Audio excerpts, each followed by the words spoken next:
Hey guys, Tom here, and today I am bringing you my WWE RAW review for the 4th of April 2016. So this was the fallout show for WrestleMania 32, and this was the Raw after WrestleMania. In recent years, we've had some amazing Monday Night Raws after WrestleMania, so everybody was absolutely buzzing for this show.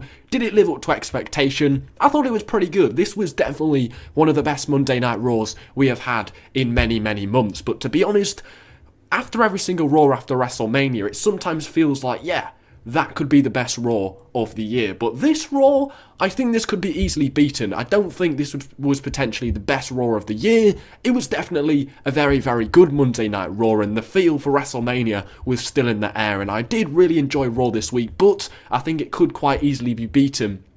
And it certainly won't go down as the best Raw of the year. I think the third hour of the show really, really dragged this week, but we got loads of debuts. It was absolutely awesome. Cesaro returned. AJ Styles is the #1 contender for the WWE Championship. Did you think I would ever be saying that? No, this was a great Raw. We got loads of things to take away from it. I don't think it still didn't really live up to expectations, but I still think it was very, very good. So like always, we're going to start at the beginning, work our way through to the main event. So Raw this week started with Vince McMahon coming out, and the crowd were chanting along to his song. They were going, "No chance in hell, you got." I mean, that is absolutely awesome. The crowd tonight were absolutely insane. That was probably my favourite chant of the night. We ended up getting Shane McMahon coming out, and Vince McMahon, for some reason, said he didn't like being upstaged by Shane and ended up putting him in charge of Monday Night Raw for this week, which doesn't make a lot of sense because the build towards WrestleMania, Vince McMahon said he would disown his son if he lost against The Undertaker, but now he's just going to put him in charge of Monday Night Raw anyway. To be fair, I like that. I like that we finally did eventually get Shane McMahon in charge of Monday Night Raw. I think everybody wanted to see Shane win at WrestleMania. We didn't get it, but it's cool that we got him in charge of this week's Monday Night Raw anyway. But storyline-wise and continuity, did it really make a lot of sense? Not really, but it's the night after WrestleMania, so not really anybody really cared. So we got Shane McMahon in charge of Monday Night Raw this week. It didn't make sense, but it was cool. At the end of the day, we still got what we wanted, sort of. So the first match of the night we got was the Tag Team Championship match. The New Day defeating the League of Nations. Why didn't they have the Tag Team Championship match at WrestleMania? And they did it the Raw after anyway. They might as well have the tag team titles on the line the night before. Why they did it here instead made absolutely no sense, but it was a solid match. The New Day retained, thankfully. They are brilliant as champions. No reason to put the belts on the League of Nations. It was a great match, but it just felt like we'd been there and done it before. I think this must be about the 10th match between the New Day and the League of Nations. It was a great match, but we've seen it all before. It was nothing new. The New Day retained, which is absolutely great, and what happened after the match was probably the highlight of this match. So the New Day retained with the Midnight Hour. After the match, Sheamus kicked Barrett out of the League of Nations. Apparently, this is for Wade Barrett to leave the WWE. That's why they did it. Then the Wyatt family came out, which kind of didn't make a lot of sense, but it now just feels like Bray Wyatt is finally turning babyface. The Wyatt family are turning face on the League of Nations. I'm not sure how this is going to work. I mean, we've been asking for this for a while. I think a lot of people got really, really bored of the Wyatt family. Bray Wyatt does his kind of same old promos over and over again, says he's the Reader of Worlds, but never really does it or never really completes it. He really needs a big win. It's not really worked out for him as a heel. I think everybody expected him to do it a lot more. The fact that Roman Reigns isn't really getting over as a babyface, I think Wyatt could step into that place. Let's see how this one goes. It's a change. It's a new chapter in the WWE the night after WrestleMania. This was the time to do it. Can Bray Wyatt become a top babyface in the company? He definitely can. Let's see how they do it, because his gimmick does not say to me a babyface gimmick. So we're going to have to see how it works. How are they going to change it so he becomes a babyface? I'm definitely going to watch Raw next week to find out how they do it. But this seems like it was the Wyatt family's face turn against the League of Nations. So we're going to see how that one goes down. But it's well overdue. The heel Bray Wyatt had got boring for a very, very long time. So finally, they're changing things up, and this could be a very, very positive thing. The next match we got was Sasha Banks defeating Summer Rae in a really short match. It would have been great if it was given 10 minutes, because Summer Rae is a really good worker, a very underrated worker. Her promo before the match didn't really make a lot of sense. She's never really had a run-in with Summer Rae, with Sasha Banks, so why was she cutting a promo about Sasha Banks at the Divas match last night? It made absolutely no sense, but we got the match, Sasha defeating Summer Rae, Banks won with the Banks statement, and that's that, nothing much to talk about. The promo before the match didn't make much sense, but at least it was over quickly. Would have been great to get it a little bit longer, because I know they could have put on a good match, but it was kind of a throwaway match because it didn't make a lot of sense. The next match we got was Apollo Crews debuting in the WWE. I mean, I love this guy. He's absolutely brilliant. He has a great theme song. He's really athletic. He's a huge guy. This is a person that Vince McMahon will want to push to the top. You can see it now. So he defeats Tyler Breeze. Honestly, his debut is well overdue. He's absolutely brilliant. But putting him in a match against Tyler Breeze for his first match, yes, it's a squash match and it puts over Apollo Crews. But at the end of the day, it wasn't very interesting because it was really predictable. You knew Apollo Crews was going to win. And Tyler Breeze, we all thought he could be a big thing in the WWE. And now Apollo Crews is in his position. Is it going to work out for him? Who knows? Because Tyler Breeze, his opponent tonight, is a jobber now. So who knows? Who knows if it's going to work out for Apollo Crews? But this match wasn't very exciting because we all knew Apollo Crews was going to win and it wasn't a very good opponent for him to face. He looked great. I think he is going to be great. I think he's going to do a lot better than Tyler Breeze, and it's great to see him on Monday Night Raw. What a night to do it as well in front of a partisan crowd. Also, Roman Reigns got booed for becoming the WWE World Heavyweight Champion, so he came out to absolute huge boos. The boos were as loud as they were the night before, obviously because it was the same crowd. That brought out AJ Styles, Sami Zayn, Kevin Owens, and Chris Jericho. Reigns speared Jericho to end the segment, and we got a fatal four-way match in the main event to see who could become the #1 contender for the WWE World Heavyweight Championship. I think it's great now because I think we're all bored of this Triple H and Roman Reigns feud, and it now does seem like they're moving on. Now that AJ Styles won in the main event, we're moving on. We're getting something fresh and new. I think the whole reason, maybe why Roman Reigns was getting booed even more was because this feud has become boring. The authority against Reigns, it's been happening for years and it really wasn't interesting at the start. So maybe Roman moving on, could he be moving on to bigger and better things with a feud with AJ Styles? Hopefully it's something new and fresh and definitely more interesting than this authority feud. But then we got Baron Corbin debuting on Monday Night Raw against Dolph Ziggler. I'm not a great fan of Baron Corbin. I don't think he's that entertaining. So he faced Dolph Ziggler, which ended in a double countout. So obviously they're dubbing Baron Corbin as a major heel. He won the Battle Royal the night before, so he debuts on Raw the night after. So he's got a lot of momentum behind him at the moment. This match ended in a double countout. He started beating up Dolph Ziggler and hitting the end of days to end the segment, which obviously puts him over quite well, makes him look like a dominant force in the WWE. It didn't do much for me. I thought it was kind of boring. I didn't think the match was very interesting. And Dolph Ziggler, we all knew he was not going to win this match. So for me, it didn't do a lot for me, but we'll see how Baron Corbin does. They're definitely booking him right. He could become a major force in the WWE. He's definitely got the look. And I think he could become a big star, but for me, I don't really like him that much. I know a lot of people do, but it was the right night to debut him on Monday Night Raw, and let's see how that one transpires. Then we got an Intercontinental Championship match, The Miz defeating Zack Ryder. This was the second best match of the night, so The Miz defeated Zack Ryder for the Intercontinental Championship, which absolutely sucks. Zack Ryder won the title the night before, and now he's dropped it. I mean, one of the biggest WrestleMania moments this year was Zack Ryder winning the Intercontinental Championship. And now he doesn't even have it anymore. He's lost it to The Miz of all people. But this match was really good. I think I've been saying it for years.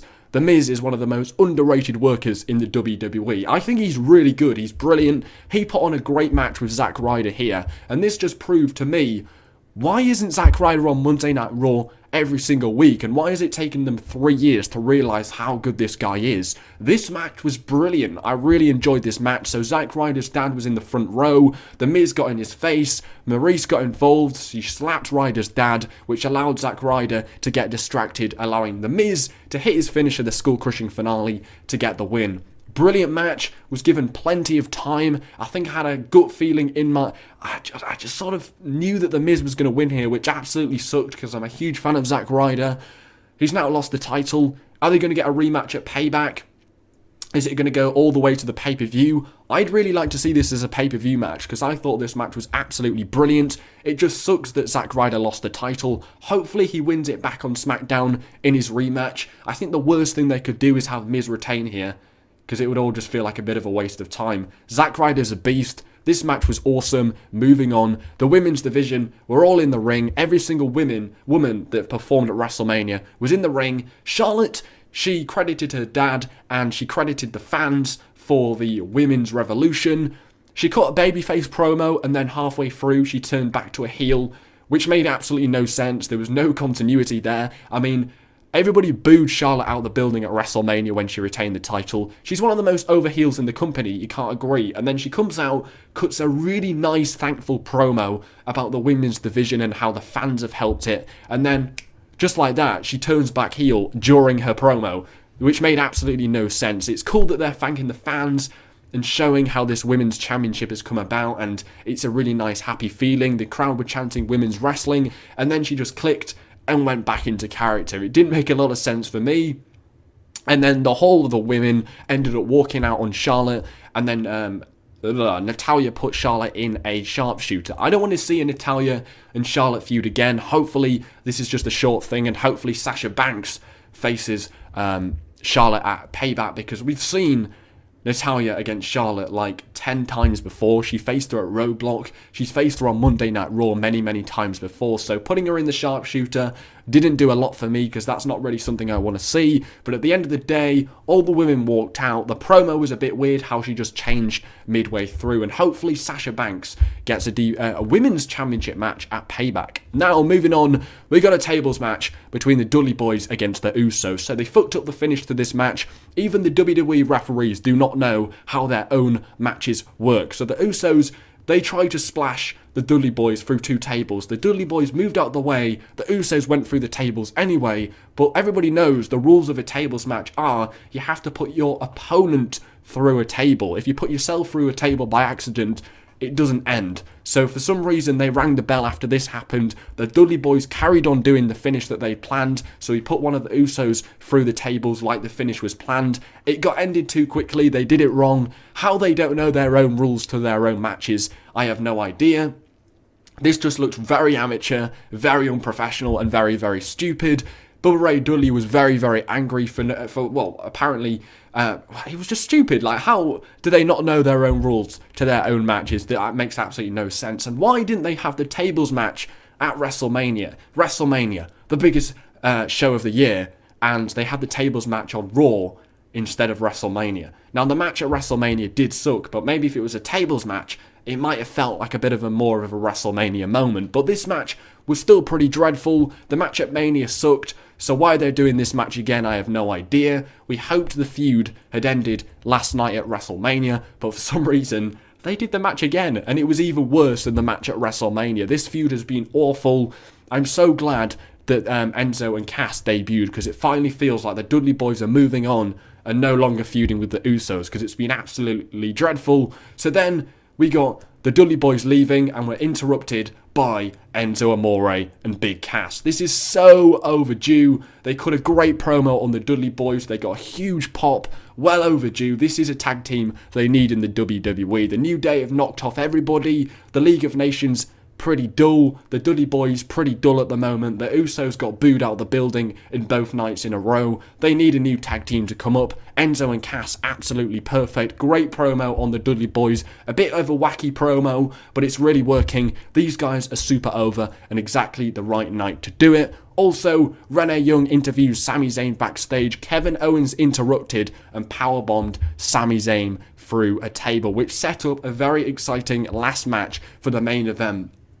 Who was going to replace Sami Zayn in the main event? Was it Cena, Cesaro, Seth Rollins, Randy Orton? It could have been potentially anybody on the roster, and it ended up being Cesaro. So we got AJ Styles defeating Kevin Owens, Chris Jericho, and Cesaro in one of the best matches, main event matches on Raw you will get all year. This was a really good match, a great way to end the show. AJ Styles getting the win when he pinned Chris Jericho from the Styles Clash. This was an amazing match. The best spot of the night was when Cesaro powerbombed all 3 of them off the turnbuckle. Great to see Cesaro back. He's an absolute beast. He was in the main event of Raw tonight. Does this mean he's going to be getting more of an upper card push? Hopefully, because when he got injured, it was really, really badly timed. It felt like he was finally getting a push that he deserved. Now he's back. Let's, fingers crossed, he gets a main event push because he really deserves it. He looked great in this match. He looked great. I'd probably say he looked better out of all three of the other competitors in the match. But this match was awesome. Really enjoyed it. This was definitely sort of like a match you would deserve to go on the Raw after WrestleMania, let's be honest. So yeah, AJ Styles wins and he will face Roman Reigns probably at the Payback pay-per-view. What do you guys think of that? Do you think they're just feeding AJ Styles to Roman Reigns? To be honest, AJ Styles winning here, booking-wise, doesn't make much sense. I mean, he lost to Chris Jericho, surprisingly, at WrestleMania, and now he's the #1 contender for the WWE Championship. That doesn't make a lot of sense to me. Kevin Owens lost the night before for the Intercontinental Championship, and now apparently he was in this match.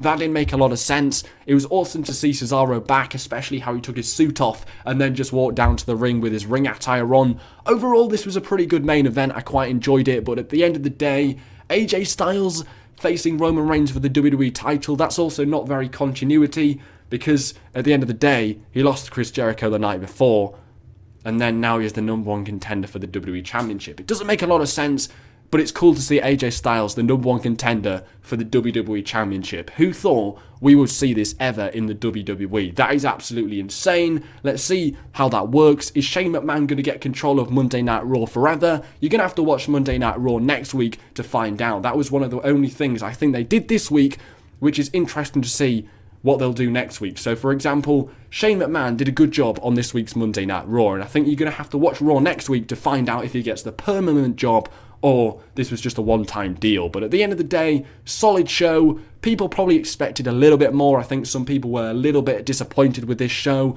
I thought it was pretty good, but at the end of the day, no Brock Lesnar, no Triple H, no John Cena, no Seth Rollins, no Brie Bella, no Nikki Bella. Loads of big names were out of this week's Monday Night Raw. No Undertaker. They could have done a lot better. I think it was a good show though. One of the best shows of the year. It won't be the best show of the year. I think they could easily beat this one. But at the end of the day, it's been a good WrestleMania. It's sad that it's all over now. This show from me is going to get... You know what? I'm going to give it an 8 out of 10. This was a good Raw. A lot better than some of the Raws we got before WrestleMania. So for me, decent show. Comment your thoughts below. Smash the likes. Take care. Spike your hair.